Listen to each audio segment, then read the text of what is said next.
नमस्कार, मैं हूं आपके साथ हिमानी नैथानी। सुबह के 8 बजने को हैं और हम लेकर हाजिर हैं फटाफट खबरों के सफर को। तो आइए शुरुआत करते हैं सारा देश 100 खबरों की। शुक्रवार देर रात उत्तर भारत के बड़े इलाके में भूकंप की वजह से दहशत फैल गई। जम्मू कश्मीर से लेकर दिल्ली और यूपी तक भूकंप के तेज झटके महसूस किए गए। भारत में सबसे तेज झटके कश्मीर घाटी और श्रीनगर में महसूस किए गए। इसके बाद पंजाब, खासकर चंडीगढ़ में भी भूकंप की वजह से लोगों में डर नजर आया। कश्मीर घाटी में भूकंप के झटके इतने तेज थे कि लोग दहशत के मारे अपने घरों से भागते हुए देखे गए। भूकंप के झटके करीब 3 मिनट तक महसूस किए गए। भूकंप की वजह से दिल्ली और राष्ट्रीय राजधानी क्षेत्र दिल्ली में भी दहशत का माहौल रहा। धरती के हिलने का एहसास होते ही लोग अपने अपने घरों से बाहर निकल आए।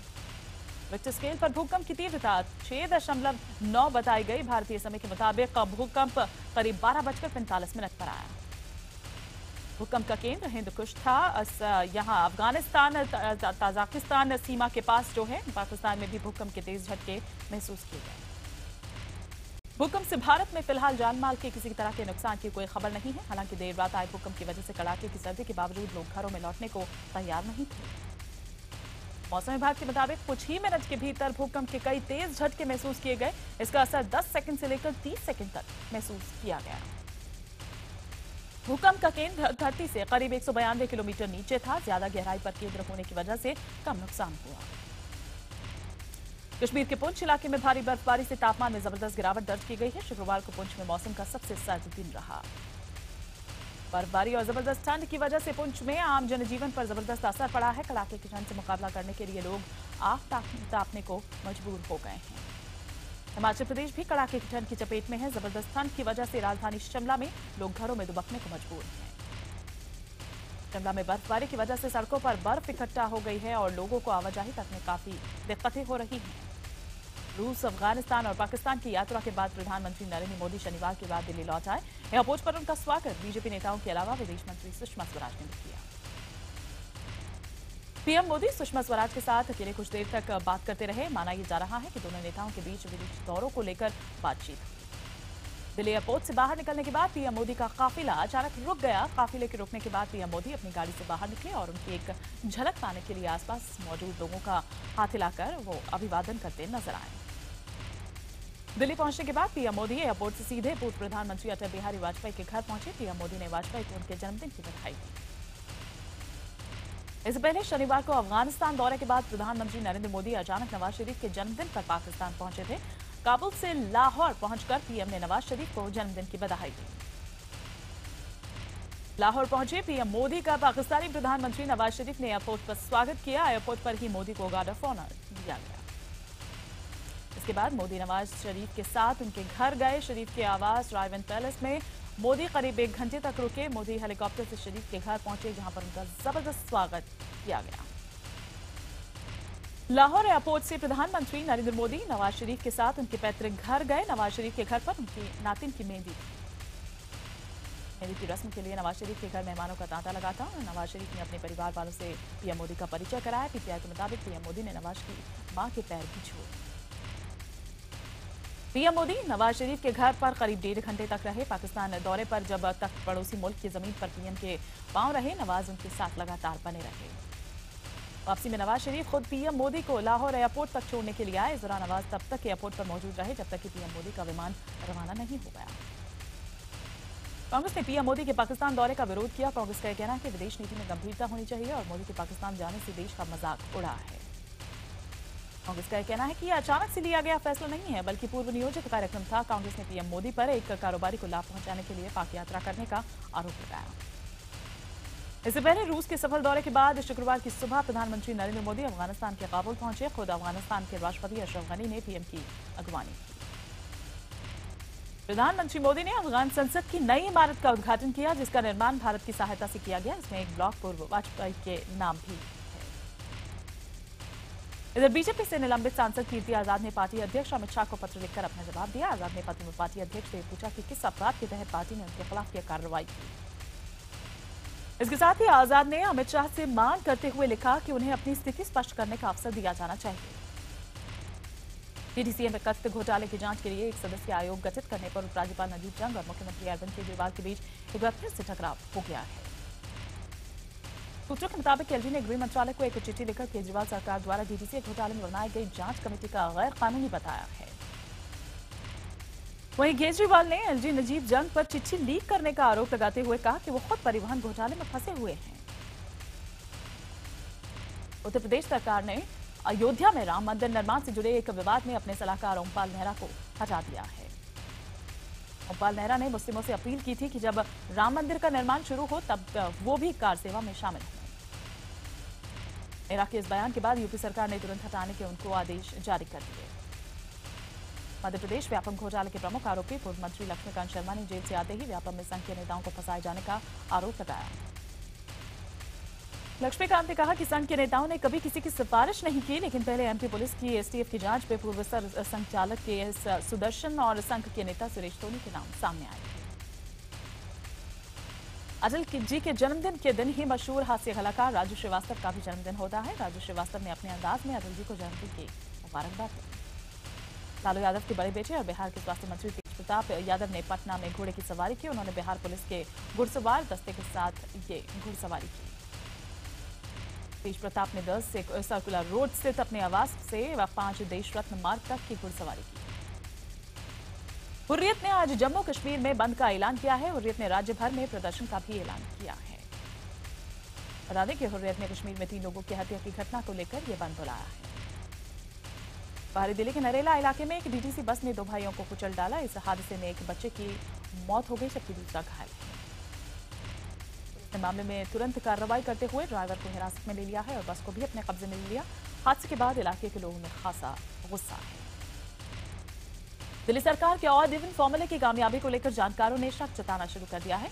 जानकारों का यह दावा है कि इस योजना से दिल्ली में न केवल ट्रैफिक बढ़ेगा बल्कि यहां सफर करना मुश्किल हो जाएगा।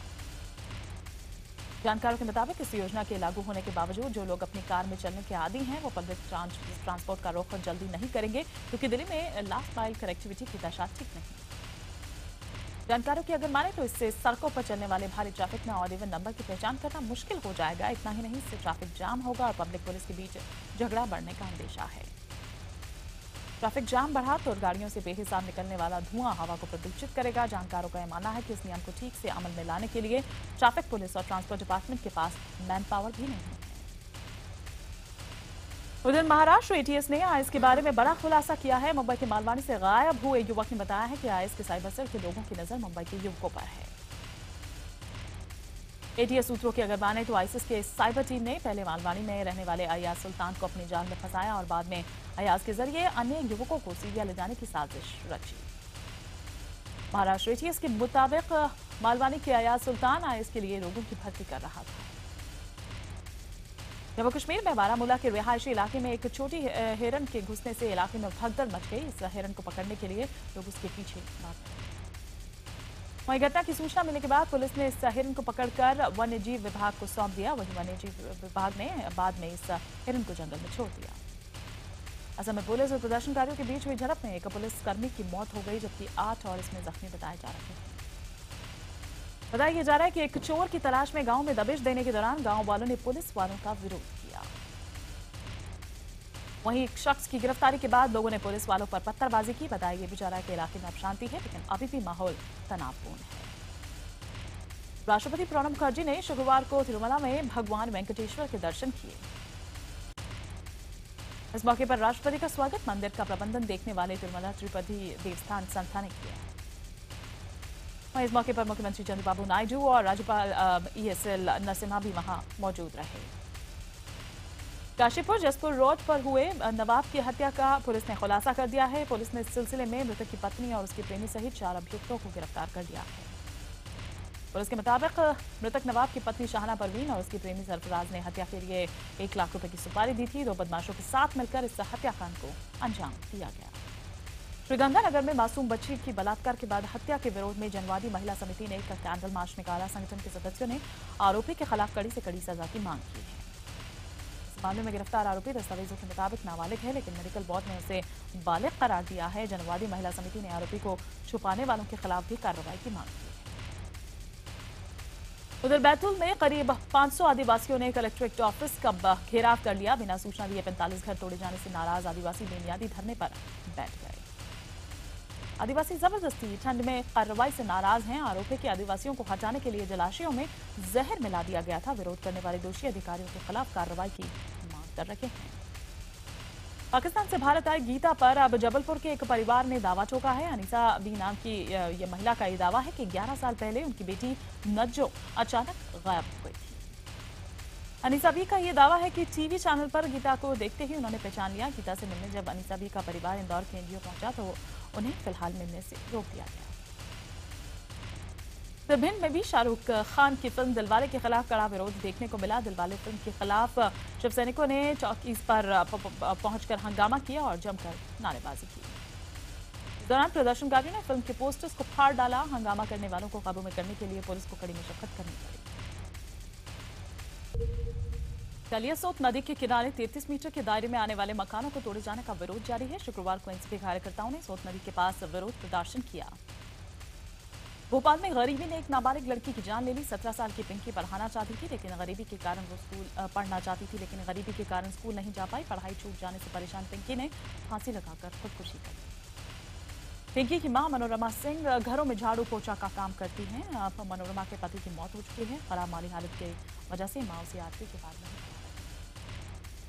आगरा के फतेहपुर सीकरी थाने में टोल प्लाजा के पास डबल मर्डर से सनसनी फैल गई। सुबह को जयपुर हाईवे पर 2 युवकों को गोलियों से भून डाला गया। वारदात को टोल प्लाजा के पास अंजाम दिया गया जहां पर पुलिस पिकेट भी रहती है। चश्मदीदों के मुताबिक दोनों युवकों को कार से खींचकर गोलियों से भून डाला गया। मृतकों में एक फौजी बताया जा रहा है। पुलिस ने लाशों को कब्जे में लेकर पोस्टमार्टम के लिए भेज दिया है। पुलिस को मौके से हरियाणा नंबर की एक गाड़ी मिली है। बेगूसराय में सरकारी स्कूलों में गबन का मामला सामने आया है। यहाँ कई स्कूल्स में एक बच्चे का नामांकन 2 से 3 कक्षाओं में दिखाकर साइकिल, पोशाक और छात्रवृत्ति राशि का गबन किया गया है। दिल्ली के सरोजनी नगर रेलवे ट्रैक पर 3 लाशें मिलने से सनसनी फैल गई है। पुलिस के मुताबिक सभी की मौत ट्रेन से गिरने से हुई है। शुक्रवार सुबह करीब 7:30 बजे ये लोग नशे की हालत में ट्रेन से गिर गए थे। पुलिस के मुताबिक मरने वालों का नाम रमेश और मीना है जबकि तीसरे मृतक के बारे में अभी कोई जानकारी नहीं मिली है। देश भर में क्रिसमस का जश्न धूमधाम से मनाया गया। पीएम मोदी ने क्रिसमस के पावन त्योहार पर देशवासियों को ट्वीट कर बधाई दी। मुंबई के चर्चेज में प्रार्थना सभाओं का आयोजन किया गया। लोगों ने एक दूसरे को गले लगकर क्रिसमस की बधाइयां दी और गिफ्ट दिए। सिलीगुड़ी में क्रिसमस के जश्न का अलग अंदाज देखने को मिला। यहाँ लोगों ने क्रिसमस केक पर फ्रांस में हुए आतंकी अटैक और ग्लोबल वार्मिंग का चित्र उकेरा। राजस्थान और मध्य प्रदेश के कई जिलों में सेंटा क्लॉज बच्चों के बीच गिफ्ट बांटते नजर आए। राजस्थान के राजकोट में लोगों ने एक दूसरे को गिफ्ट देकर क्रिसमस की बधाइयां दी। 23 दिसंबर को रिलायंस जियो की सॉफ्ट लॉन्चिंग हो रही है। इसके ब्रांड एम्बेसडर शाहरुख खान हैं। ईटीवी से एक खास मुलाकात में शाहरुख खान से उन्होंने ये कहा कि वो रिलायंस के जियो की लॉन्चिंग में रहने वाले हैं। डिजिटल इंडिया के भविष्य पर उनका कहना था कि इस क्षेत्र में अभी बहुत कुछ करना है। ईटीवी के हेड जगदीश चंद्रा से खास बातचीत के दौरान शाहरुख ने कहा कि वो इस क्षेत्र में अपार संभावनाएं। ईटीवी से खास बातचीत में शाहरुख ने कहा कि रिलायंस का ये कदम देश की ही नहीं बल्कि दुनिया में एक बड़ा बदलाव लेकर आएगा। आज विजय हजारे ट्रॉफी के सेमीफाइनल मुकाबले खेले जाएंगे। पहला सेमीफाइनल दिल्ली और हिमाचल प्रदेश और दूसरा गुजरात और तमिलनाडु के बीच खेला जाएगा। बाजीराव मस्तानी में काशीबाई का किरदार निभाने वाली अभिनेत्री प्रियंका चोपड़ा ने कहा कि किसी एक का विरोध करने के नाम पर फिल्म को बैन नहीं करना चाहिए। प्रियंका का यह कहना था कि एक फिल्म से कई लोगों की रोजी रोटी जुड़ी होती है। ऐसे में विरोध की वजह से उनकी जिंदगी प्रभावित नहीं होनी चाहिए। दरअसल पिछले दिनों शाहरुख ने यह कहा था कि असहिष्णुता वाले बयान को लेकर उनकी फिल्म दिलवाले की कमाई पर असर पड़ रहा है। सोशल नेटवर्किंग साइट ट्विटर पर सोनम कपूर के 80 लाख फैंस हो गए हैं। सोनम ने ट्विटर पर साल 2009 में अपना अकाउंट बनाया था। सोनम ने अपने फैंस को धन्यवाद कहा है लेकिन अभी भी सोनम, प्रियंका और दीपिका पादुकोण से काफी पीछे हैं। इन दोनों की फैन फॉलोइंग 1 करोड़ से भी ऊपर है। करीना कपूर और सैफ अली खान अपने फिल्म की शूटिंग के चलते 1 महीने तक एक दूसरे से दूर रहे लेकिन अब सैफ और करीना ने न्यू ईयर विदेश में साथ मनाने का फैसला किया है। सूत्रों की अगर माने तो करीना और सैफ क्रिसमस के लिए स्विट्जरलैंड गए और फिर नए साल का स्वागत भी ये कपल विदेश में ही करेगा। सैफ और करीना 10 जनवरी को भारत लौटेंगे। नीतू कपूर और उनकी बेटी रिद्धिमा कपूर आजकल फवाद खान के जबरदस्त फैन बन गए हैं। हाल ही में दोनों फवाद से लंदन में मिले थे। उन्होंने फवाद के साथ अपनी तस्वीरें सोशल मीडिया पर शेयर की। नीतू और रिद्धिमा फवाद के टीवी शो हम सफर से बेहद प्रभावित हैं। सुनने में आया है कि हाल ही में एक अवार्ड समारोह में सलमान खान सैफ अली खान को नजरअंदाज करते हुए नजर आए। इस समारोह में एक तस्वीर भी सामने आई है। जब सलमान ने एंट्री की तो सैफ मीडिया से बातचीत कर रहे थे लेकिन सलमान ने उन्हें हेलो तक नहीं कहा। अपने जमाने की लोकप्रिय अदाकारा साधना का शुक्रवार को मुंबई के हिंदुजा अस्पताल में निधन हो गया। वो 74 साल की थी।